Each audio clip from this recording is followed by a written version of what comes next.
Magandang gabi! Andito na naman tayo sa ating programa ng Bayan, programa ng Amerika, programa ng Houston, Texas at ng Pilipinas, ang Kamusta? Kang Lagay Mo Kalagay. Kalagay KLM.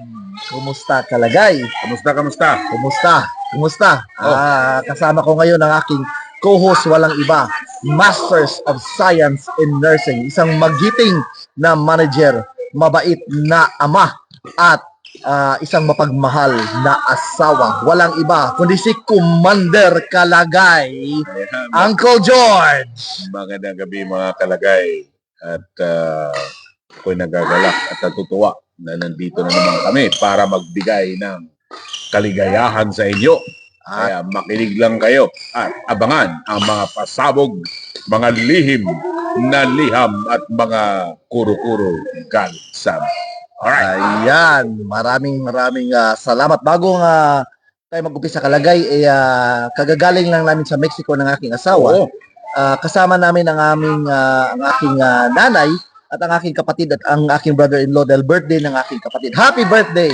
Happy birthday! Sheila Soralta. Ayan, happy birthday Sheila Belated. Soralta na naging 16 years old na. 16. Hindi na siya 16. 17 na siya ngayon. 17. Ayan. Ayan.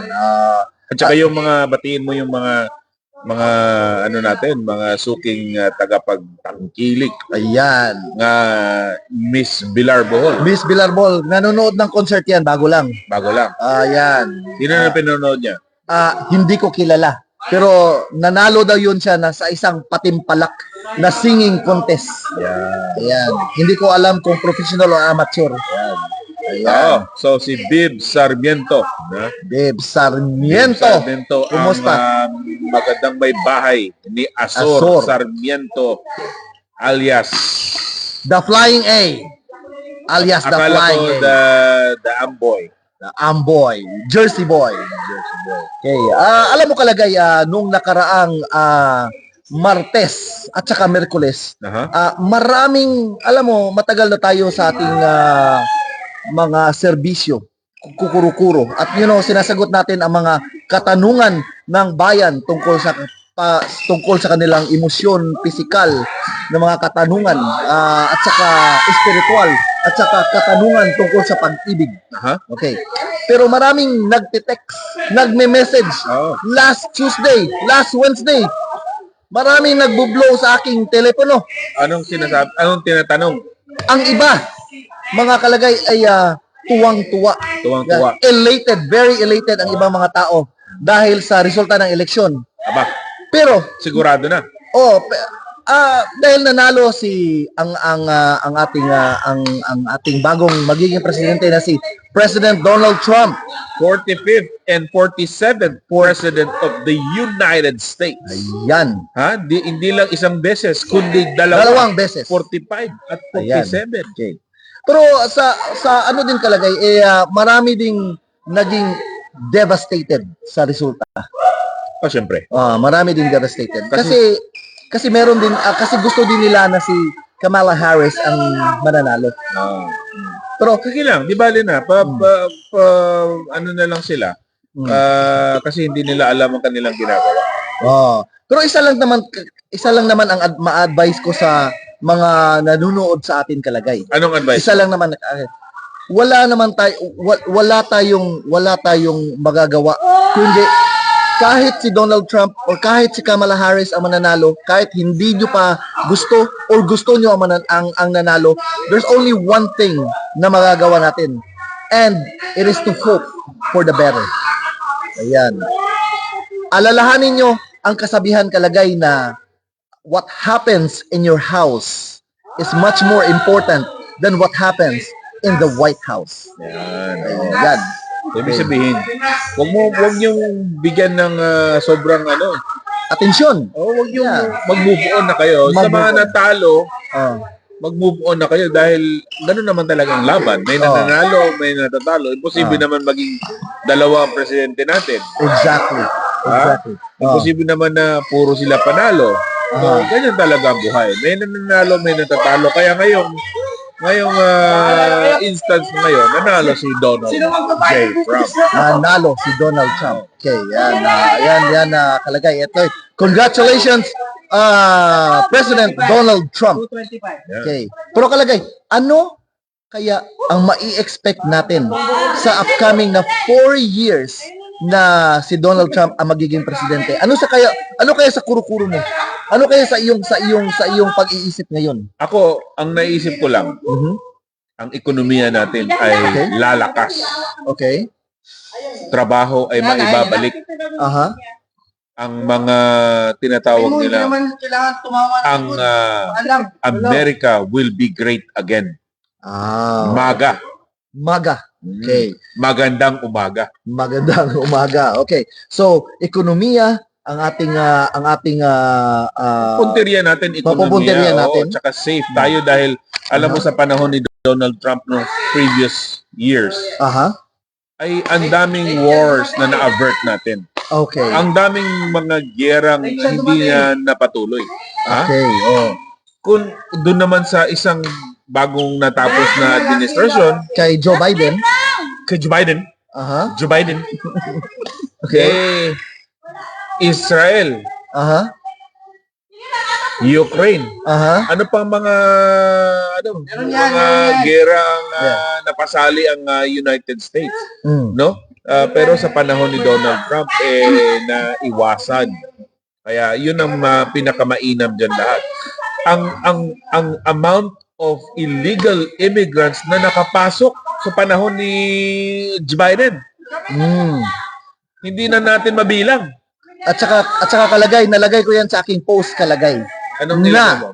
Na concern tayo noong nag-election pa. Ang concern ng tao, ng karamihan ng tao is ang itlog ay $8. Ang tinapay ay $6. Okay? Ang gatas ay $5. Okay? Ang gasolina is $5. Ngayon, Okay. Ang inflation ng housing market is 47%. Ang inflation ng insurance is 34%. Okay? So yun ang aking concern. Okay. Of course, there are other concerns. pero ngayon, hopeful ka ngayon. Hopeful tayo ngayon. Kaya yan lang naman, kahit pa si Kamala Harris ang nanalo, alam mo naman ng ating mga kalagay na nanonood sa atin na tayong dalawa ay rooting for Donald Trump. Okay? Pero kung si Kamala Harris, again, wala tayong magagawa. We're just gonna be hopeful sa kung sino ang magiging pangulo ng ating bayan. Okay, magiging pangulo tayo sa Pero, kalagay nanonood sa atin si Don Obrero. Ang aking kumpare. Kumparing magiting na kumpare. Ayan, si Don Obrero. Taga Davao ba yan? Taga Davao. Kasi ako nakatira ako sa Obrero. Barrio Obrero. Ayan. Barrio Obrero Street, Ipalmahil, Davao City. Nung pumunta din kami sa Pilipinas noong last April, nakatira din kami sa isang Airbnb ng aming kaibigan na si James sa Obrero din. Sa Obrero? Saan? Malapit sa Stella Maris? Malapit sa, hindi ko kabisado ang lugar na yon. Alam ko kung saan yon. Pero pag mga hindi mo kabisado, alam ko yon. Pero sa paglabas ko doon sa lugar na yon, merong biglang liko. Ayan. At sa biglang liko, may kapihan. May kapihan. Ayan. Batiin muna natin si Aida Feliciano Humao. Pelicano pala. Classmate ko yan. Classmate mo. Ayan. Sa elementary. Pareho kami ng lapis yan, Mongol. Mongol number 1 o 3? Hindi ko na rin maalala. Ayan. Marami na akong hindi maalala. Si Aida ngayon, nakatira na sa Nevada. Hindi, nakatira siya sa Cordoba, Cebu. Ayan. Masarap daw ang saging dyan. Masarap. Oo. Dahil Cordoba ang saging. Okay, so yun lang kalagay. We just have to remain hopeful. Okay? Dahil sa bagong administrasyon ngayon. Ayan. And congratulations, Donald Trump. Ang nangyari kalagay, hindi mo ba napansin na ang stocks nag-surge lahat? Okay. Ang aking kuro-kuro niyan kalagay is hanggang end of this year, ang stocks nagsusurge, lalo ng AI. Okay. For the past 1 week, kalagay, sabihin ko sa iyo, kalagay, ang stocks nag-increase ng 14%. Ang AI stocks mismo Aba, nag-increase ng 14%. lumakas pala. Nagiging ano Okay. na. Ha? Okay. But I think pagdating ng federal meeting sa mga sa interest, pababaan naman ni Donald Trump yung taxes. Okay? Pero ang stocks, I feel na ang economy ay magpa-flutter next year. Nagpa-flatter. Okay, magpa-flutter next year. Magpa-flatter siya bago mag-stabilize. Bago mag-stabilize by 2026. I think by 2026 or 2027 magsa-stabilize ang ekonomiya. Okay. E And paano naman ang housing market? I have a feeling na ang housing market ang feeling ko ngayon ay parang nasa bubble tayo. Nasa bubble. Okay, nasa bubble Tulad tayo. ng dumaang panahon. So, ang tao will feel that they have the power to buy houses ngayon. Okay? Kahit na mahal dahil umaakyat ang ekonomiya. Okay? But I think hindi talaga siya firm o hindi talaga stable ang pag-akyat ng ekonomiya. So, there will always be a possibility na babagsak ang housing market next year. Okay. Ganun ba? Yan ang aking kuro-kuro, yan ang aking prediction. Yeah. There will always be a possibility na babagsak ang housing market. So, ang advice ko lang, I don't know if you agree with me, Kalagay. Ang advice ko lang is hawakan niyo muna ang pera niyo. Hawakan nyo ng mabuti ang kanyang mga lagay ng pera nyo. Hawakan niyo muna ang pera niyo. Oo. Paano hawakan? Huwag muna kayong mag-release and wait for the market to stabilize or make a big move, lalo na pag bumili ng bahay. Si McBride. Si Brian, Si Brian nanonood ngayon, ha? pinsan ni Roxy yan. Pinsan ba ni Roxy? Si Pinsan Brian? ni Roxy yan. Siyempre, kaibigan ko yan, kapitbahay ko yan doon sa Consolas. lumang bahay namin sa Mandawi, Sa Cebu. Mandawi. Bago kami lumipat ng Konsolasyon. Ngayon, andito na sa Amerika. Si McBride. Si McBride, si Brian Ano? Uwano. Brian Uwano. Brian Sa Uwano. Cebu talaga yan. Ayan. Okay. O, Bago tayo magpatuloy, Kalagay, meron ba tayong lihim na liham? meron tayong lihim na liham. Babasahin mo na natin ang isang bersikulo galing sa Biblia. O, sige. Okay. Unahin mo, ikaw magbasa, Kalagay. Ang naiano ngayon natin is Jeremiah 31:3. Okay. The Lord appeared to us in the past, Okay. saying, I have loved you with an everlasting love. I have drawn you with unfailing kindness. Tingnan Yan. mo. Okay. Yan ang mga blessing galing sa Panginoon. At kapag ang Panginoon na ang nagpakita ng kanyang pagmamahal, wala nang makakatalo pa. Ayan. Ayan. Napakagandang kataga niyan, Kalagay. Basahin natin ang ating lihim na lihim. Ayan. Okay. Gusto mo mong basahin? Sige, basahin. Okay. Magandang gabi, mga Kalagay. Itago niyo po ako sa pangalang Emma Laswa. Isa po akong dalagang ina. Simula nung 17 anyos pa lang ako. Mahirap po ang naging buhay ko kasamang anak ko. Nagtatrabaho, dalagang ina ha, single mom. Nagtatrabaho po ako bilang tagalinis sa umaga, waitress sa gabi.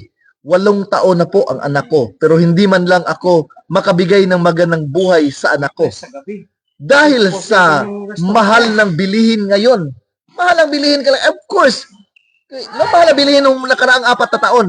Okay. Kasi Joe Biden. Okay. So, at renta ng apartment. So, dahil sa mahal ng bilihin ngayon at renta ng apartment, sa liit ng sweldo ko, ang pamumuhay namin ay isang kahig, isang tuka. Aba, Grabe naman pala. yan. Parang manok. Kamakailan ay nakilala ko po ang boyfriend ko. Isa po siyang engineer. Inhinyero. Gwapo, mayaman at makisig. Gwapo, mayaman at makisig. Kagaya ng ating kaibigan itong si Nino Balason. Ayan. Ayan. Oo. Gwapo, mayaman at Hindi lang, makisig. hindi lang siya engineer. Hindi lang sa engineer. Pero gwapo, mayaman, makisig Ang siya. engineer. Okay. Sa katunayan, ang tawag sa kanya ay Boy Tigas. Tigas.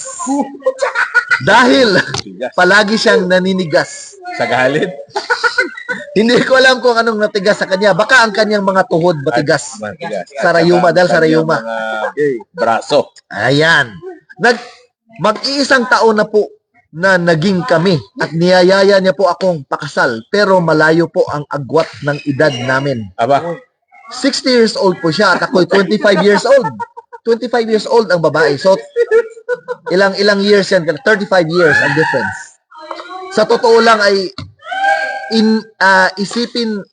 sa totoo lang ay in love po ako sa kanya pero ayaw ko lang pong isipin ng kapamilya niya na pakakasalan ko lang siya dahil sa pera niya. at saka sa kanyang tigas. At saka sa kanyang tigas. Ako po'y nalilito. Ano po ba ang dapat kong gawin? Napakagandang liham. Ayan, Galing kay Emma Laswa. Anong Ayan. kuro-kuro mo dyan kalagay? ako naman, wala namang, ang love naman, wala namang age boundary yan, age limit yan eh. Tama. Wala naman siyang kung tinatawag na matanda o bata. Basta nagkakaintindihan kayo. Kasi ganyan, doble yan. Pag nag-80 na yung matandang yan, si Boy Tigas, Aha. di naging 15 years yun, di ba? So, si 25 naging 40 na. Aha. O, ibig sabihin, matanda na yung gap nila, ganun pa rin. Pero, pag hindi na siya kayang mag-silbi sa kanyang sarili, Aha. dahil sa pagmamahal ng dalawa, pwede pa rin tulungan. So, symbiotic relationship yan. Kahit Tama. nagagastos siya ng pera na malaki, pero investment naman yun para sa niya. Tama. So, pag nagkakaintindihan sila, okay lang. Tama. Tama. O at huwag nilang alalahin yung mga kuro-kuro ng ibang mga pamilya na pera lang ang niyan, habol yan. Kasi Yung katigasan. Oral hindi, katigasan. dalawa siguro, yung katigasan ng panguna, pangalawa yung pera. O, sino ka? Saan ka pa? Matigas na, may pera pa. Alam mo kalagay, meron akong kwento. Noong nakatira pa ako dun sa bahay namin dun sa Konsolasyon, Aha. meron kaming kapitbahay sa harap ng bahay namin. Si Boy Humok. Hindi ko maalala ang pangalan niya. Marami na akong hindi maalala kalagay. Marami na. Baka nagdedemensya na ako. Delikado yun. Ha? Marami na akong hindi Pero anyway, 80 years old siya. Ang tatay niya ay 80 years old. Nanalo ng loto kalagay. Aba? 50 Sinuwerte. million. 50 million. 50 million. Aba, Tatlo ang anak. tatlo. Binigyan ng tagpa 5 million bawat isa. Aba, maliit naman. Nagrereklamo ang mga anak. Oo. Okay? Kasi ang sabi ng mga anak, bakit tagpa 5 million? Ang kanyang tatay may bagong girlfriend. Oh. Na 25 years old at the time. 80 years old ang tatay niya. So, ngayon, nag-aalboroto mga anak. Dahil tagpa 5 million lang. Aha. Saan mapupunta yung 35 million? Oo. Di ba? Hindi naman buong 35 million yon kasi tataksan pa. Oh. Sabi niya, natatakot sila mapunta doon sa girlfriend. Bakit sila matatakot? Kanila bang pera yun? Tama. Yun din ang sinabi ko sa kanila. Ang sinabi ko sa kanila, number one, hindi kayo obligasyon ng tatay nyo dahil kayo malalaki na. After na pinaaral kayo ng tatay nyo, the obligation stops there. Okay? We discussed that one nung last na ano natin nung mga nakaraan nating mga episode na ang meron lang tayong moral obligation. Pero hindi naman talaga wala tayong responsibility. Okay? Sa mga anak natin pagkatapos na pinaaral natin. So, hindi niya responsibility. Mabuti nga binigyan kayo ng pa 5 million. Swerte kayo. Swerte kayo. Oh, Tax-free pa. tax-free pa. Oh, binayaran pa ng tatay mo ang tax mo. So, let him live his life. Oh. Okay, di ba? So, yan. Ang sabi nila kalagay, natatakot lang daw sila, baka saktan lang daw ang tatay nila na dahil mas bata yung babae. Paano saktan? Oh. Baka hindi masasaktan yun. Baka masasarapan. Baka masarapan. Tama. Tama yun. Oh. Tsaka, alam mo, meron similar na Bible verse dyan. Okay. Yung may master. Ayun. Tapos, sabi niya, mag-labor kayo. Ang unang pumunta, maagang-maaga. Nagtrabaho siya sa vineyard from 5 o'clock in the morning. Natapos siya alas 6 na ng gabi. Okay.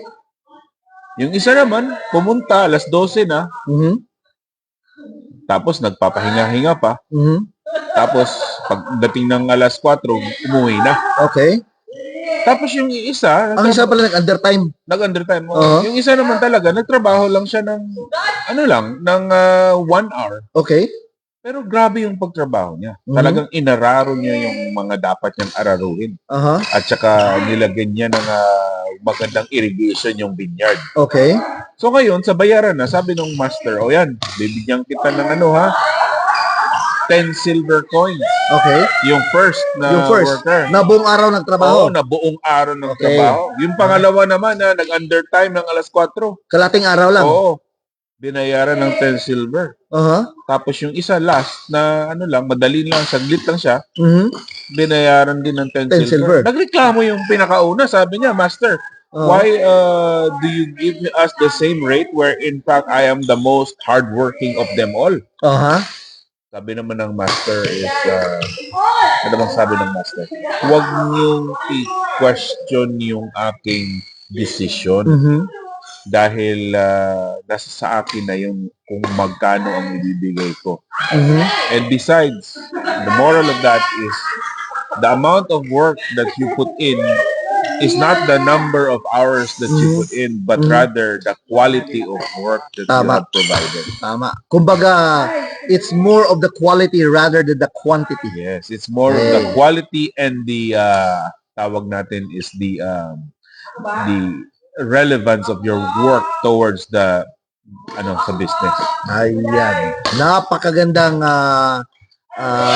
kataga yun. So huwag na nilang problemahin yung kanilang papa kung bakit sila binigyan ng 5 million. Tama. Oh. So balik tayo dito sa lihim na liham na galing kay Emma Laswa. Okay.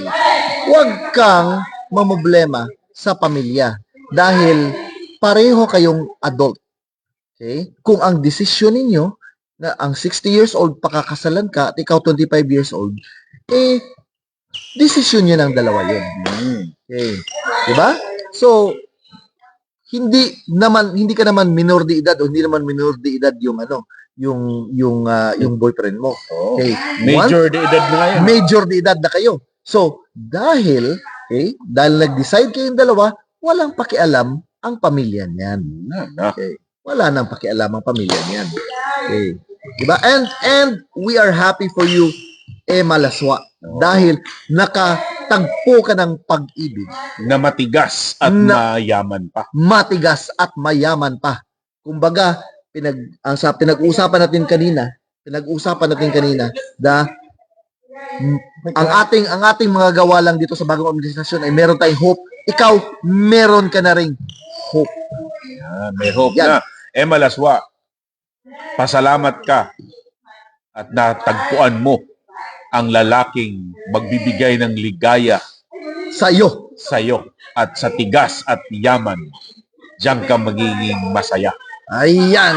Sana ay nakatulong kami at nasagot namin ang iyong katanungan, Emma Laswa. Regards ako sa pinsan niya, si Malandit.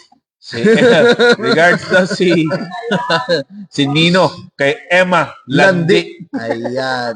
Alam mo kalagay, malapit ng Pasko. Lapit na. November na kalagay. Nagsimula na ba kayong bumili ng mga regalo para sa mga inaanak ninyo? Ay, ang mga inaanak ko kalagay, hindi na ako nagbibigay ng regalo pagdating ng 18. Paano yung mga 18 na pinapaaral mo? Yun na lang binigbigyan ko ng regalo. Baka maniwala sila kalagay. Baka maniwala sila na Maniwala sila. yung isa second year ng nursing, nag-capping na. Nag-capping na. Sama sa Davao? Pero malapit na tayong malapit ng ating Pasko kalagay. Malapit na. Tutukan nyo at i-share nyo itong aming mga programa. Dahil sa Pasko, mamimigay kami ng maraming limpak-limpak na pera. Uy, gusto ko yan. Magpapamudmud kami Magpapamudmud kami. Yan. ng boy bawang. At saka dato puti. Ang ipapamudmud namin. Balita Tomas. ko ang Mang Tomas ay binana ng BIFAD. Ganon? Dito sa Amerika. Binana. Dito sa Amerika. FDA pala, Binan. Dito sa Amerika lang binan. Oo, binana. Pero sa Pilipinas, hindi. Pero naban na sa Amerika, hindi ka na makakabili. Tsaka yung ano daw, yung sabor. Marami. Bakit kaya binan? Kasi, di ba, baka mahilig naman si Donald Trump yan, baka mabalik yan. Again, i-remind ko sila kalagay, magpapamudmud kami ng pera. Limpak-limpak. Limpak-limpak na coins. Puro coins ang bibigay ng mamiso, puro piso. Ayan. Kaya abangan nyo mga kalagay, abangan nyo yung mga pamudmud namin sa Pasko. At saka siyempre mag-adbang kayo sa mga yung tinatawag natin mga Easter eggs kasi marami kaming Easter eggs na ipapaano sa inyo. Kung mahuhulaan ninyo yung mga binanggit namin sa mga previous episodes, meron kayong matatanggap Na itlog. na Easter egg. Maalat. At saka kalagay, bago tayo magpaalam kalagay, tawagin natin hindi pala natin nabati itong champion ng singles. Champion ng singles. Halika dito. Si Nino Balason noong last na tournament. Anong masasabi mo? Anong masasabi mo tungkol sa bagong administrasyon natin ngayon? Wala.